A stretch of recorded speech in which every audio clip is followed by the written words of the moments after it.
Today our topic is Molecular Orbital Theory. इसे MOTB कहा जाता है. MOT. According to MOT, whole molecule is a single unit. Atomic orbitals of combining atoms जब ये overlap करेंगे तो हमारे पास new orbitals आएंगे. उन orbitals को हम molecular orbitals कहेंगे. Molecular orbitals को हम denote करते हैं MO के साथ.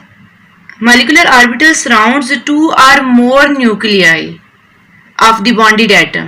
Two atomic orbitals जब overlap होते हैं तो two molecular orbitals हमारे पास आते हैं, जैसा कि हमने पहले postulate में पढ़ा. लेकिन याद रखिएगा जो दो atomic orbitals हमारे पास न्यू बनते हैं उन दोनों की एनर्जी क्या होती है? चेंज होती है. एक की एनर्जी लोअर होगी और एक की एनर्जी हायर होगी.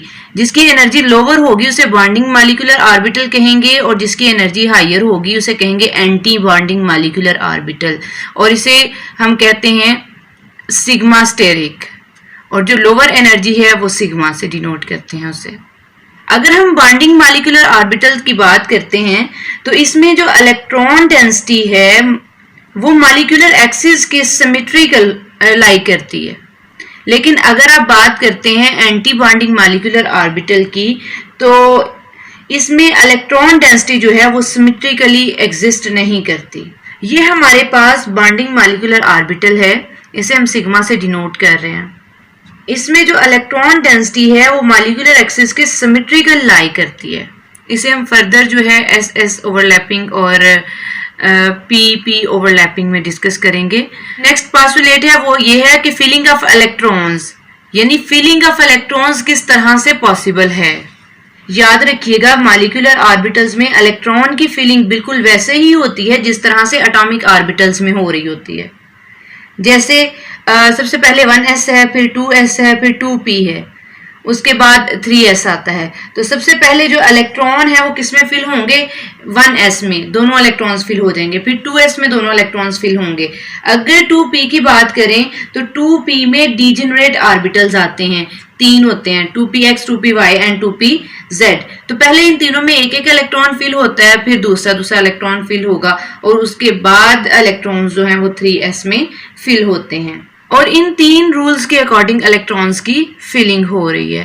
अब हम देख लेते हैं कि SS ओवरलैपिंग क्या होती है और ये कैसे होगी. तो SS ओवरलैपिंग में हमने किस चीज को डिस्कस करना है? फॉर्मेशन ऑफ हाइड्रोजन मॉलिक्यूल को. तो सबसे पहले SS ओवरलैप में हमने ये चीज देखनी है कि SS जो है ये दोनों एटॉमिक ऑर्बिटल्स हैं. जब ये ओवरलैप होंगे तो हमारे पास दो ऑर्बिटल्स आएंगे, दो मॉलिक्यूलर ऑर्बिटल्स आएंगे. एक को हम क्या कहेंगे? सिग्मा S, और दूसरे को कहेंगे सिग्मा स्टेरिक S. तो हम हाइड्रोजन के एग्जांपल के साथ इसे समझ लेते हैं. एग्जांपल स्टडी कर रहे हैं हाइड्रोजन की. तो यहाँ पे ये 1s है और ये B1s है. इन दोनों ने जब ओवरलैप होना है तो हमारे पास 2 जो है वो मॉलिक्यूलर ऑर्बिटल्स आएंगे. एक की एनर्जी कम होगी और एक की एनर्जी क्या होगी? हाई. जिसकी एनर्जी कम होगी इसे बॉन्डिंग मॉलिक्यूलर ऑर्बिटल कहते हैं और जिसकी एनर्जी हाई होगी इसे एंटी बॉन्डिंग मॉलिक्यूलर ऑर्बिटल कहेंगे, यानी ABMO कहेंगे. इसे सिग्मा स्टेरिक से डिनोट किया जाता है और चूंकि हम हाइड्रोजन की बात कर रहे हैं तो इसमें 1s आएगा.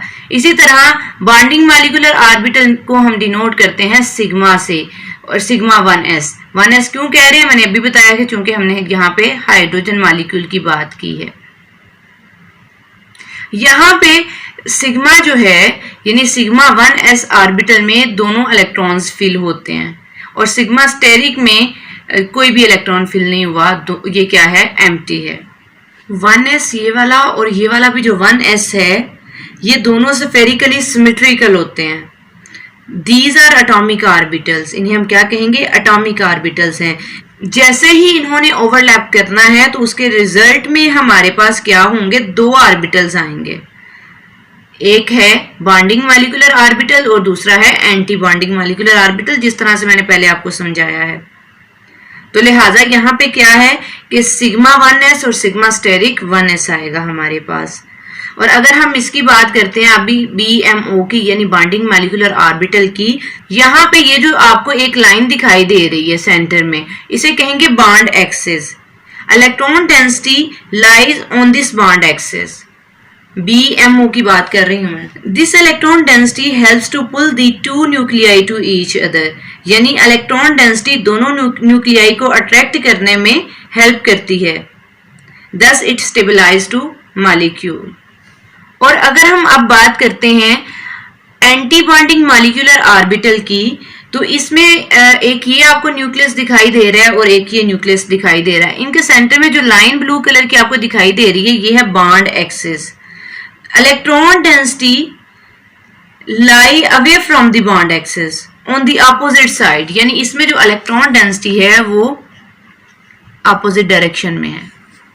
In this case electron density cause the nuclei to repel each other, that's why there is no bond formation। यही वजह है कि यहाँ पे बॉन्ड फॉर्मेशन नहीं होती। एंटी बॉन्डिंग मॉलिक्यूलर ऑर्बिटल में बॉन्ड फॉर्मेशन नहीं होती, लेकिन बॉन्डिंग मॉलिक्यूलर ऑर्बिटल में बॉन्ड फॉर्मेशन होती है। उसकी रीजन मैं आपको बता चुकी हूँ। जो इलेक्ट्रॉन डेंसिटी है वो लाई करती है ऑन दी एक्सिस, तो यहाँ पे इलेक्ट्रॉन डेंसिटी एक्सिस के ऊपर लाई नहीं करती। किस एक्सिस की बात कर रही हूँ मैं? बॉन्ड एक्सिस की बात कर रही हूँ। अब हम देख लेते हैं पीपी ओवरलैप। सबसे पहले हमने ये देखना है कि जो 2p एटॉमिक ऑर्बिटल्स हैं इसके फर्दर कितने ऑर्बिटल्स हैं, जैसे कि 2px है, 2py है एंड 2pz है। तो जो p ऑर्बिटल्स हैं ये दो तरह की ओवरलैपिंग शो करते हैं, एक है हेड ऑन अप्रोच और दूसरी साइडवे अप्रोच। जो हेड ऑन अप्रोच है उसमें सिर्फ 2px को हम डिस्कस करते हैं और साइडवेज अप्रोच में हम क्या करते हैं 2py और 2pz दोनों को डिस्कस किया जाता है।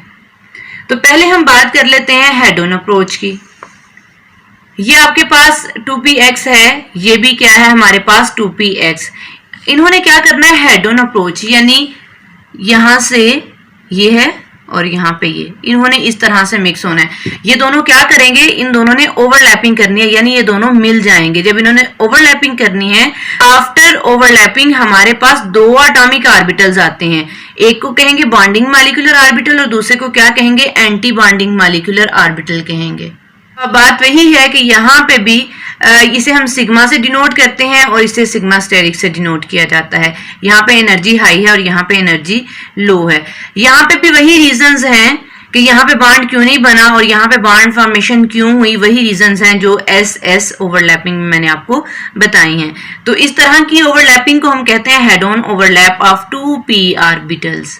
अब हम बात करेंगे साइडवेज अप्रोच की। जैसे हम यहाँ पे एग्जांपल स्टडी कर लेते हैं 2pz की।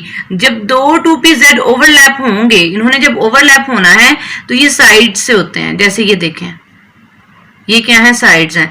ये इस तरह से दोनों मिलेंगे आपस में। जब इन दोनों ने ओवरलैप करना है तो हमारे पास दो मॉलिक्यूलर ऑर्बिटल्स आएंगे। वही बात, एक बॉन्डिंग होगा और दूसरा एंटी बॉन्डिंग मॉलिक्यूलर ऑर्बिटल होगा। एंटी बॉन्डिंग मॉलिक्यूलर ऑर्बिटल को हम डिनोट करेंगे पाई स्टेरिक से। बॉन्डिंग मॉलिक्यूलर ऑर्बिटल को हम डिनोट करेंगे पाई से, यानी हम 2p की बात कर रहे हैं तो लिहाजा हम कहेंगे पाई 2pz।